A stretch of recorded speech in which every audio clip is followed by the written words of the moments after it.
All right. Hey, everybody. This is Eric Zeno, the director of the Haddonfield Public Library.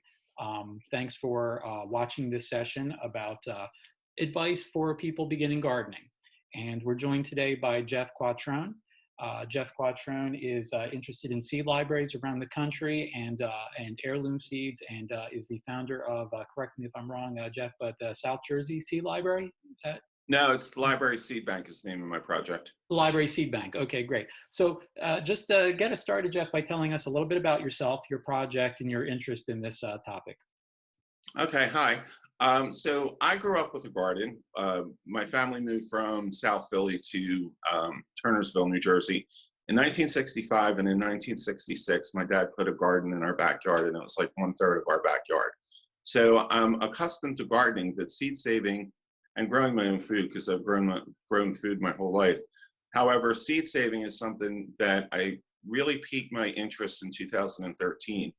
At that time, I was looking at how to preserve vegetables that were on the brink of extinction, and there were a lot of folks that were out there doing the same type of thing that I was. So I was challenged with how do I find my place to make a difference? So I saw this article about seed libraries in 2013, and it really piqued my interest because at that time there was probably about 50 or 60 seed libraries in the country. And I thought that that was something that I could really bring to South Jersey because none of that was happening here. And that was my way that I could have the bigger impact that I was looking for. So I spent 2013 researching seeds and the seed business because if I'm going to position myself as an expert or a thought leader, I needed to learn it because up until that point, I never stayed seeds. So that's how I got into it. Mhm. And in 2014, I launched it with two seed libraries, one in Pittman, and then 6 weeks later in Woodbury. And it's just grown from there. Okay, cool, cool.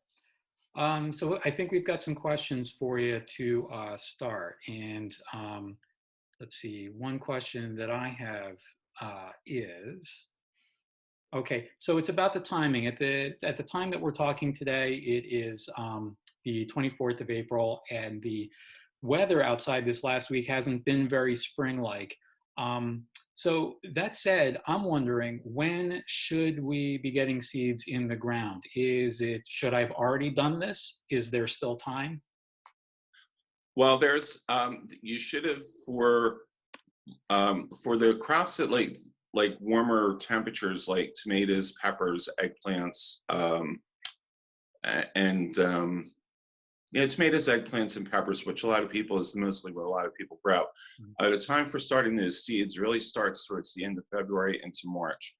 Now, I do know people who have success with direct sowing tomato seeds in the beginning of June in their garden. I haven't done that myself, so I can't speak for my experience with it, but I know a few people who do that. And actually, what that does is that gives you a later crop of tomatoes, which is also known as succession planting, so that the tomatoes that you may have started in March already have a head start.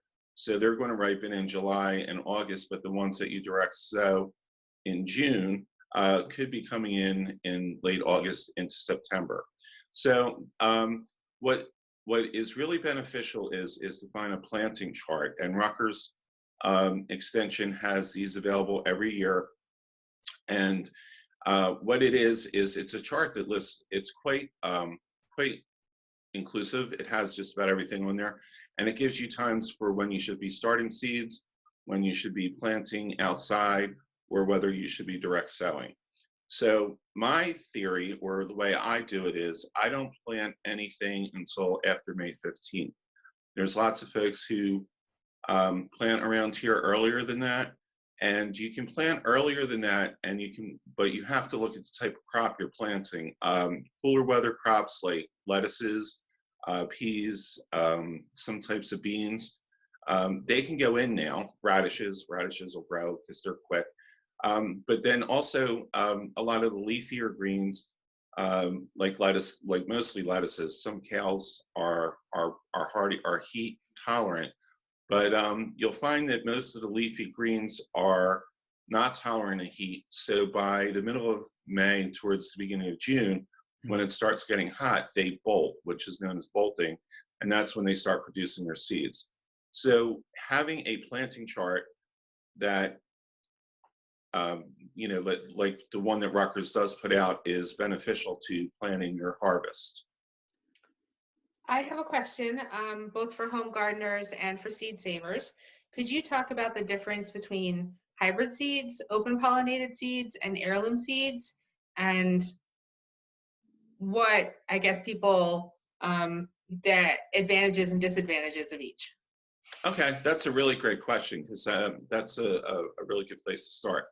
The hybrid seeds are our hybrid seeds are seeds where a new variety is being produced. So seed breeders will take 2 to 4 varieties and cross them together, and that's called a hybrid. And there's 5 stages of hybrids. You can't save hybrid seeds, but they're good to grow in your garden to produce food. For example, for me, I don't have much luck with peppers germinating for whatever reason. So I stopped starting peppers from seed basically, and I just buy plants at this point. But that's just the way it works for me. But hybrids, if you save a hybrid, what you're going to do is you're going to get seeds, and the next year when you plant them, you can get either one of the parents that were used to create that hybrid, or you might get something in between there, or you might get what you planted the first year. So the genes in hybrids are not stabilized enough for people to save to get true to form or true to type. That now the true to type form or the actually the true to type, they're the open pollinated seeds. And what happens is when you have a hybrid, just about everything that is available in gardening centers and in seed catalogs at some point had started out as a hybrid.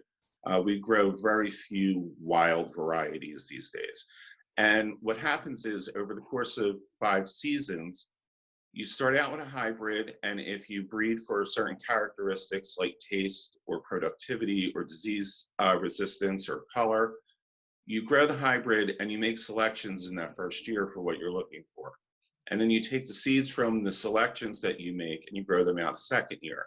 And you continue making these selections and planting only those seeds until likely the 5th year. And at that point, the genes are stabilized enough to be considered open pollinated.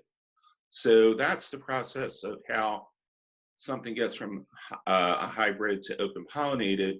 That is the type of seed that you want to save. Heirloom seeds are interesting because heirloom seeds are they're all open pollinated, but not all open pollinated are considered heirlooms. And heirloom is kind of an interesting term in the plant and seed world because there's really not a set definition about what makes an heirloom. I work with Slow Food USA on preserving foods that are threatened, endangered, or extinct on our Arc of Taste project. So for someone like me who's in preservation, we look for a record of a person or a community that has saved the seed for maybe 20 years or so. And at that point, it's considered a hybrid, not a hybrid, I'm sorry, an heirloom with a lot of people who are in preservation. There's other definitions out there that people will say that a plant had to be grown for 50 years to be considered an heirloom. Other people just attach the word heirloom to a variety for marketing purposes. But if you really want to save seeds, you want to look for open pollinated seeds, and they're the seeds that you want to save. But don't be afraid of planting heirlooms in your gardens to grow food, because a lot of heirlooms are grown for disease, specifically for their disease resistance and for their productivity. Okay, great. Thank you. You're welcome.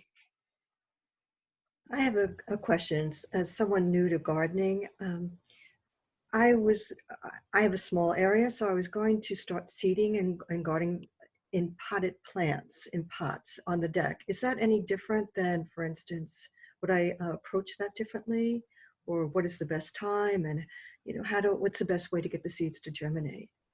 Okay, that's a good place to start. When I talk to people about starting fresh or starting new with gardening, it's always best to start on a small scale. Gardening takes a lot of time, and there's a process involved, and there's a learning curve. So if you start small and you get some success, that builds your confidence in it, and then you build on that going forward, like you would with any type of other process.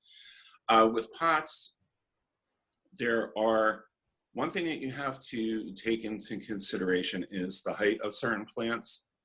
Some tomato plants can get to be about 6 feet tall. And then if you try to stake that in a pot, then you're going to run into top Hmm. heaviness with that falling over. So what there is now is over the past 5 years, they put out dwarf varieties or patio varieties. So if you're going to start with pots, specifically for tomatoes, because they're the plants that get to be so big, I would look for a patio variety, and I would plant that, and that way you'll have a plant that's manageable for what you want to do on your deck. Pots dry out quicker than soil does in ground, so you'd have to be more aggressive in your watering. And also in a pot, you'd have to have more concentration of nutrients in that pot for the plant to draw on, because it's in a limited space. It only can draw water and nutrients from what is in that pot. So I would suggest that be a little more aggressive with fertilizing in the growing season. And one thing to keep in mind about fertilizing is there's three numbers. The first number is for nitrogen. The second number is for I'm drawing a blank on this. Oh gosh, this is what is the second number for? Is it phosphorus? Yes, phosphorus. Thank you, thank you. You're welcome. Phosphorus, and the third one is potash. When plants are just starting out, you need to have they need nitrogen to build a good root system and to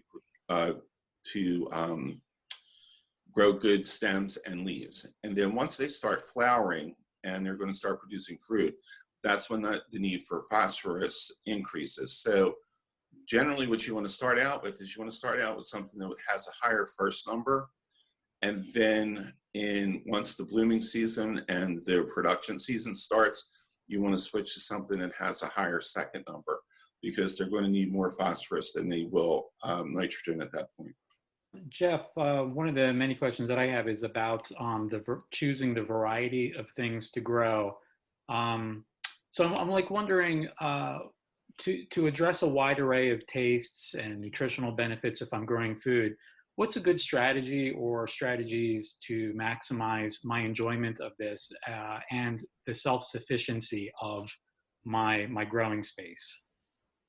That's a good question. Well, any question is a good question, really. But that's interesting that you're looking at this from a nutritional point of view and self-sufficiency. What you want to look at is for example, beans. Beans are highly nutritious. They store well. They don't take up much room in the garden. So what you want to look at is, and they also fix nitrogen in the soil, so they're adding. There's a benefit to them adding nutrients back to the soil while they grow. So you want to look at the nutritional value of what you're growing, and you also want to look at the footprint as far as how much space they take up. And tomatoes grow tall, but you also have to leave room for air to circulate around them, so that it keeps the diseases or the blights that are moisture generated. It minimalizes that, because you need to have air circulation. So you need to look at disease resistance, nutritional impact, and their footprint in your garden. Square foot gardening is a concept that was developed in the 70s, I believe, and it's been around since then. That's a wonderful source for a place to start. And then you have to look at what you like and what your family likes, or your community, or whoever you're growing for, and take that into consideration. But square foot gardening is really it's a very popular and very successful technique. I do a version of that myself, where I tend to uh, grow things in a more compact area than what is recommended by on the seed labels or the seed packages or the general information that's out there. One thing that you do have to consider, though, is because you're putting a higher density of plants into a smaller area, you need to make sure that you have the amendments in the soil to support not only the plants that you're going to be growing, but to leave some for the next year. One of the big concepts of why organic gardening started was to build the soil back up. There's also get away from chemicals, but you need to build soil up, and by doing that, you can do that with compost. You can do that with soil amendments that are out there, like leaves. If you just put some leaves in the soil, they'll eventually break down. But if you have the ability to make your own compost, that's the best thing that you can do for your garden, because you're creating nutrients and fertilizer that you can put into your soil when you're planting. And you can also make what's known as compost tea, where you take the compost and you brew it like you would tea, but you would put some compost in a fabric pillowcase or part of a t-shirt and secure that, and you put it in a 5-gallon paint bucket, you fill it with water, and in 5 days you have fertilizer, which you can use to yeah, it's pretty cool. Why spend money for fertilizer when you can make it yourself? You can also do this with manure. It's manure tea. And then you can also ferment it for, if you let it sit for a couple weeks and keep a lid on it, and you get the fermentation process going in it. What happens is it creates the good bacteria that you can spray in your plants that could minimize the impact of blights. So there's a lot of benefits to compost and using manure, but the best thing to do, one thing that you always want to consider when you're planting is that you want to replace the nutrients in your soil, and you want to build your soil up, and you want to be able to, you want the soil to thrive, because soil is its own micro environment, and without it being as healthy as it can be, your plants are going to lack what they need. I have a question back to container gardening. Over the past few years, I've been seeing a lot of these kind of grow bags. They're usually made out of like recycled plastic or whatever, and they claim to allow for more air circulation around the plant's roots. I was wondering if you had any experience or recommendations concerning them. I love grow bags. That's how I grow my potatoes, because for me to take, I garden in community gardens, so I have, 20 by 30 plot. And for me to take, a 10-foot section of that to grow potatoes, it's not an efficient use of what, of the space that I have. So I have a 15-gallon grow bag that I fill with some soil, and I take the seed potatoes and cut them up so that there's 2 or 3 pieces per eye. And I plant them in the bag, and that's how I grow my potatoes. So what I'm doing is I'm putting that in the corner of a garden, and I'm maximizing, the 15-gallon size, which is big. And by the end of the season, all I have to do is dig the potatoes out of the bag. I'm not sacrificing a large part of my my soil or my garden plot for that. But that's been my experience with growing bags, but other people I know have had success with them. And what's great about gardening bags is, they have handles on it. So if you have to move something in a hurry in case of a downpour, because we get these downpours these days, we don't get rain. And if you're in the danger of flooding and you have something out in the garden, you can move the bag much easier than you could. You can't move something out of the soil. So there's another benefit to them, but I highly recommend them. I've had no problems with growing potatoes with them over the past 5 or 6 years or so. Okay, great. And the potato growing sounds like that would be a fun activity for families to do with children too. Yes, it is. They're very easy to grow.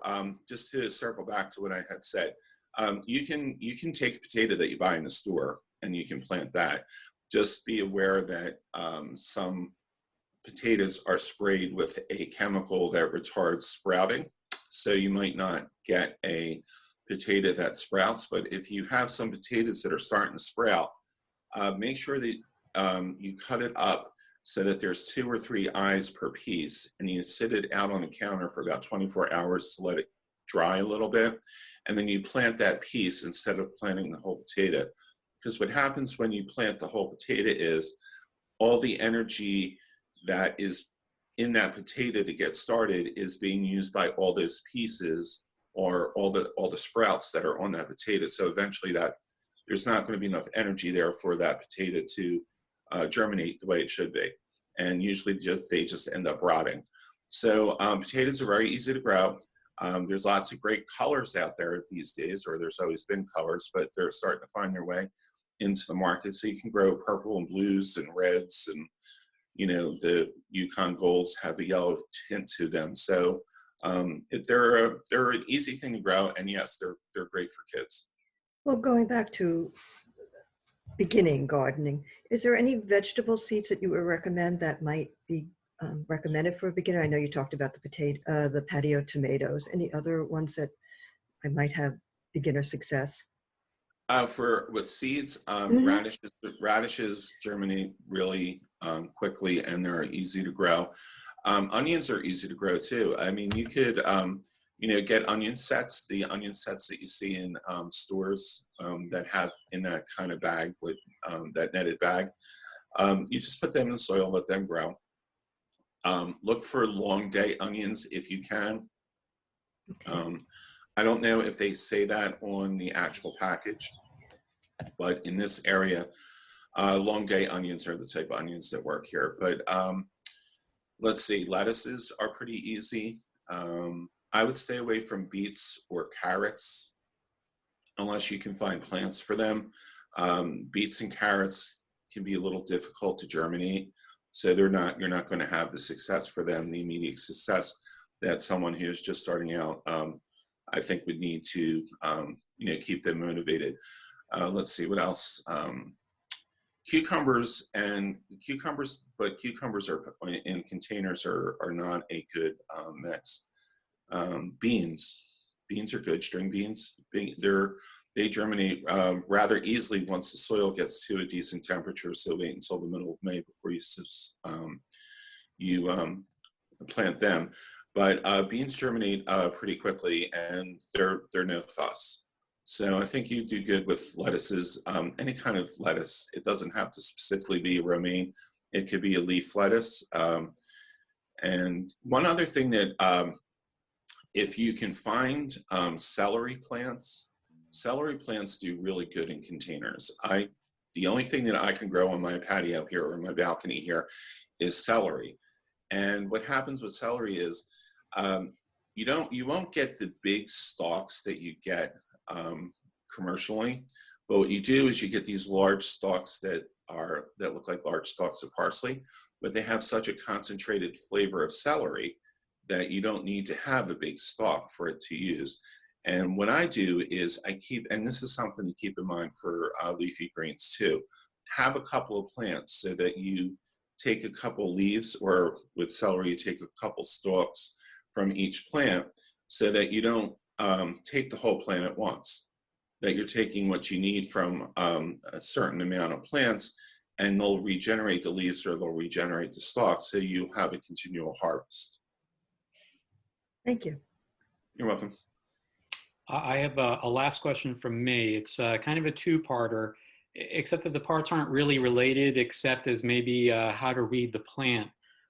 For a beginner like myself, I'm wondering, firstly, what kind of signs will the plant give me that something's going wrong? You've mentioned blight, And I'm guessing that some of the things that bug plants, like bugs, are going to be easier to spot than other things. But I'm just like wondering, how will I know that something's going wrong with my plantings? And the other part of, kind of reading what the plant's up to is, are there any signs to look out for that the plant might be growing, but food might not being produced? I know, like, if you just buy a single blueberry bush, it might not actually produce fruit. It'll just make leaves, for example. Okay. So when you look at your plant, the color of the leaves, if they're starting to yellow, that will, like older leaves will just start yellowing because the new growth is taking over, and the function of the older leaves is no longer necessary because you have new growth. But if you're starting to see some yellow coloring or discoloration of any type coming out on new growth, that's an indication of something is deficient in the soil, or there could be your plant could be diseased. So once you start seeing this, it's hard to say if it's just yellow, if it's just one thing. But if you get in touch, we're fortunate that we have a really good cooperative system here with Rutgers. So they have a lot of information that's available. So I would suggest contacting the cooperative office to see if they have, because sometimes what they do is they have volunteers who will answer questions for you, but they also may have a generic type of document that could give you information to look for.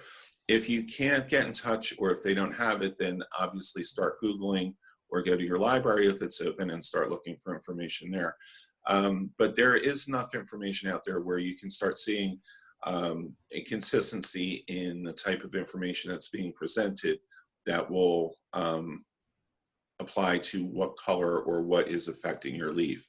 When it comes to blights, what's going to happen is blights are kind of like they're molds. They're kind of like a bacteria type of thing.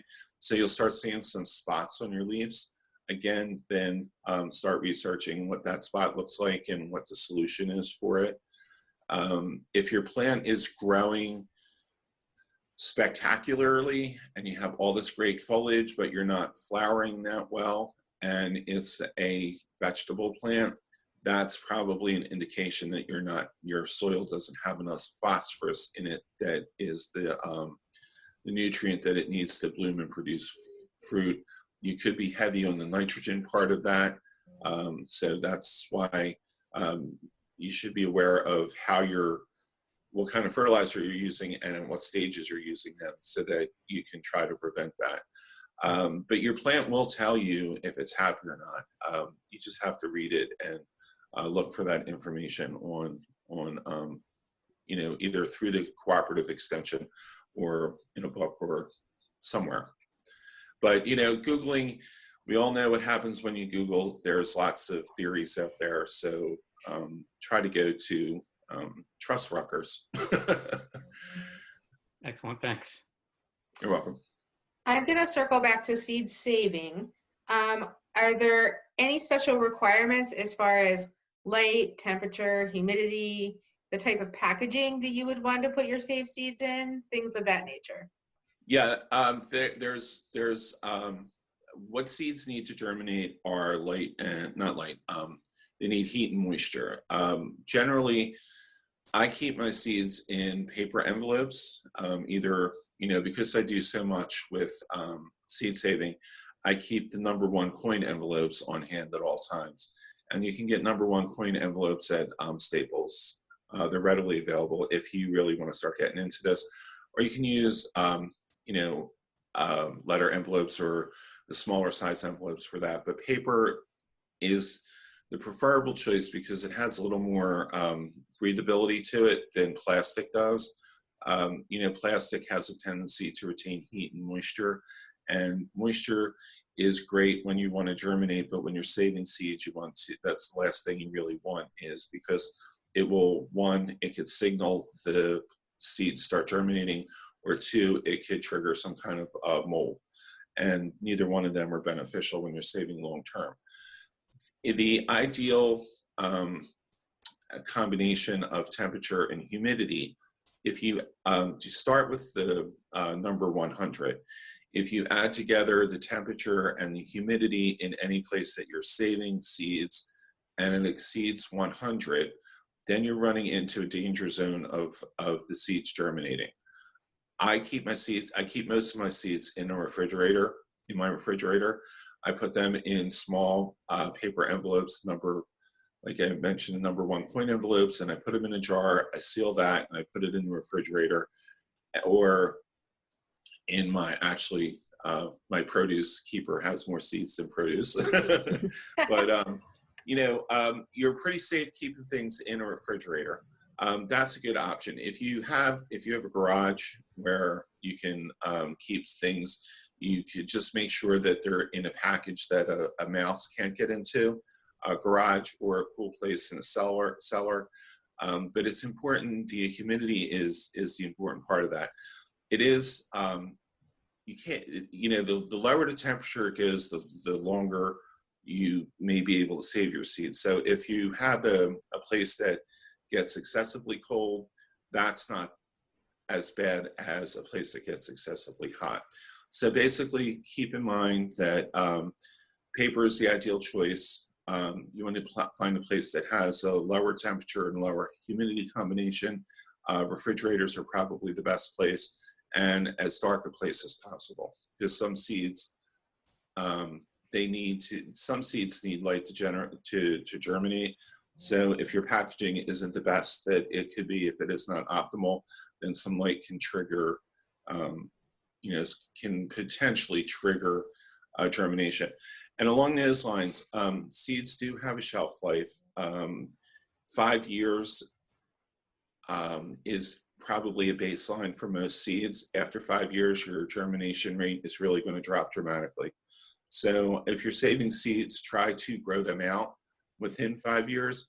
There's a few varieties which I can't remember offhand, but if there's charts out there that you can find that have the shelf life of seeds. There's some varieties that really start breaking down after 3 years. But if you have anything that's over 5 years, you're going to start running into germination issues. Okay, great. Thank you. You're welcome. Debbie, did you have any question? Well, I have a pack of 1 or 2 packs of seeds that I just didn't keep in a refrigerator or didn't store maybe properly. They are in a little envelope. So if I plant them in a pot, when would I expect to see the germination? I would assume 2, 3, 4 weeks. And well, it depends on the variety itself. they're herb plants. They're herb plants. Okay, so herbs are pretty good at germinating, but again, it depends on the variety.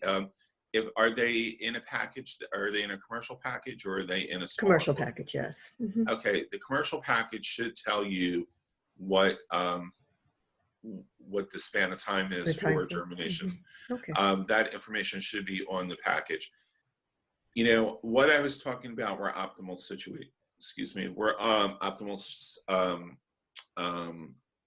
situations. If they're in a drawer, chances are they're probably fine.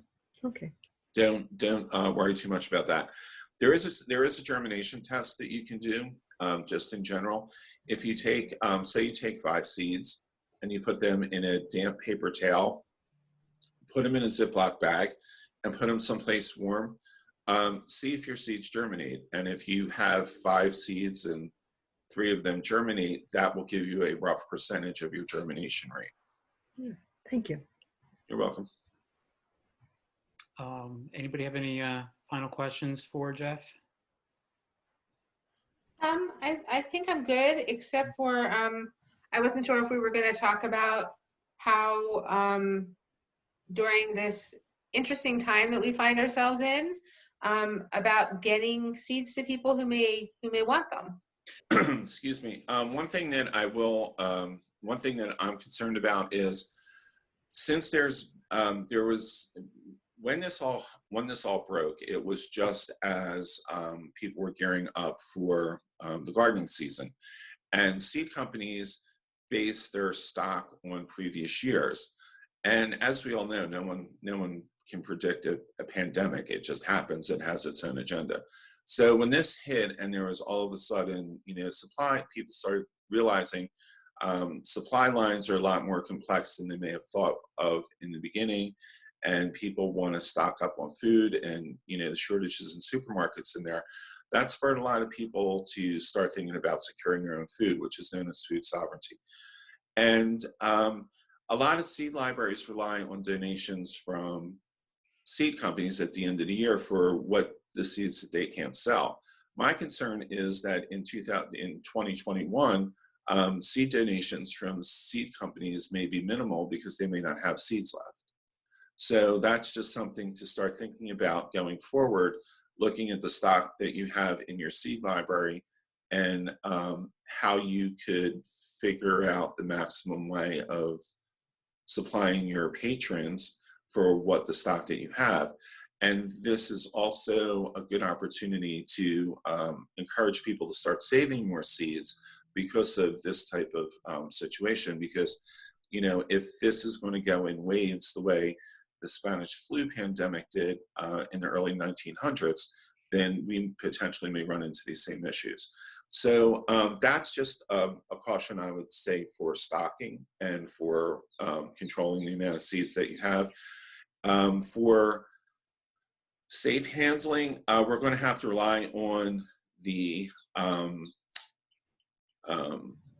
advice from the experts on how we're going to be able to interact going forward. I would suggest gloves at this point, unless you are tested and you know that you're COVID-19 negative, then the chance of transmission using gloves for handling, minimalizes that. I think that's all going to be determined about the guidance that we get. But my main concern is looking at how many seeds are going to be available in 2021 from seed companies and donations, because the more people that are starting to get into this, and I've seen this over the span of 6 years now that I've been doing this, that through the growth of seed libraries, there's more of a competition, so to speak, for donations from seed companies. So does that mean that the best way to ensure the, I guess you could say, sovereignty of our seed library in Haddonfield is to have more of our seeds out there locally where people can grow and then save the seeds from what they grew and then give them back to the library in a kind of a cycle? Correct. That nails it right on the head. That's very good. Okay, good. Well, I mean, that's definitely a goal we can concentrate on. Yes, it is. And when you look at the amount of seeds that plants produce, a small number of growers who are concentrating and working together can gather a lot of seeds. I mean, it really is, it really is amazing when you look at how many seeds you get from a pepper, and each one of those plants, each one of those seeds potentially produces a plant that will give you 20 or 30 more of peppers with that same amount of seeds. So you think about that. It's great that nature thought about that when they designed this. I look at Mother Nature as the greatest artist and designer of all time, but that's because I'm an artist. But it's there. But you also look at a squash or a pumpkin. There's potentially 50 to 60 seeds in that one fruit, and that can provide a lot more benefit in the future. Very good to know. Anybody else? Any last questions for Jeff? Yeah, go ahead. Again, as a beginner gardener, if I want to begin saving seeds, do I save the seeds from the vegetable I'm using, for instance, peppers? How do you start saving the seeds? How do you store them? Okay. There's two I've never processes. done it before. Mm-hmm. Okay. It's a simple process. It just takes a little bit of time to do it for certain parts of it. There's two types of ways to save seeds. There's a wet process and a dry process. The wet process is for tomatoes and cucumbers only because the seeds themselves are encased in a gel. So what you would do is you would take the seeds from, either the tomato or the cucumber, and you put them in a jar or a glass. And there's no ratio of seeds to water here, but you want to put them in water, and you want them to sit out in a warm place for at least 3 days. And during the 3 days, you want to put, if it's a jar, put the lid on it. If it's a glass, put a towel or some kind of covering on it. And over the course of 3 days, a fermentation process is going to happen. And what happens is the fermentation process strips the gel from those seeds, and the seeds will drop to the bottom of the glass or the jar. And the seeds that are floating on top are seeds that are not viable. So what this does is it makes for a much cleaner way of saving seeds, because it removes the gel, and it also removes any seeds that are not viable. So at the end of the 3rd day, you should shake it at least once a day. And just be aware that there's going to be a slight odor to it because it is a fermentation process. At the end of the 3rd day, whatever is floating on the top of that water, you scoop out with a spoon, and then you rinse that in through a fine mesh strainer. Really wash the seeds off, and then spread them out on a plate or a screen to dry for about a week. You really want the seeds to dry for a good period of time, because you want all moisture out of that. And then once those seeds are dry, that's when you can take them and put them into your paper or plastic envelope or wherever you're going to store them from there on out.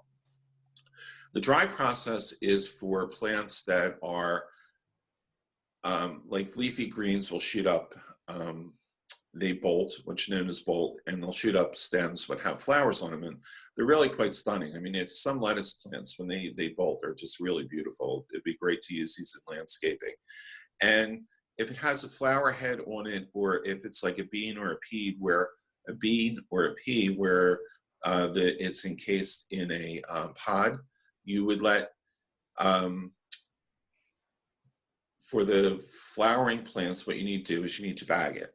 So once you start seeing your plants bolting, or you see a flower and it starts turning into a seed, you would put a bag over it, whether it's a paper bag, whether it's a nylon stocking, some kind of container that you can put on top of the seed head to contain it. And then you would secure the base of that to the plant, and you would cut underneath where you secured it, and you would take that in the house, and then you would separate the seed from the plant matter. When it comes to something that's encased in a pod, or like corn, or something like corn where it's encased in the ear, you let that sit outside in the field and you let it dry. And once it's dry, you again take it in your house, break open the pod, and the seeds that are whatever's dried inside the pod is your seed for next year, or it could be your dried beans or your dried peas for the winter. It's really multifunctional that way.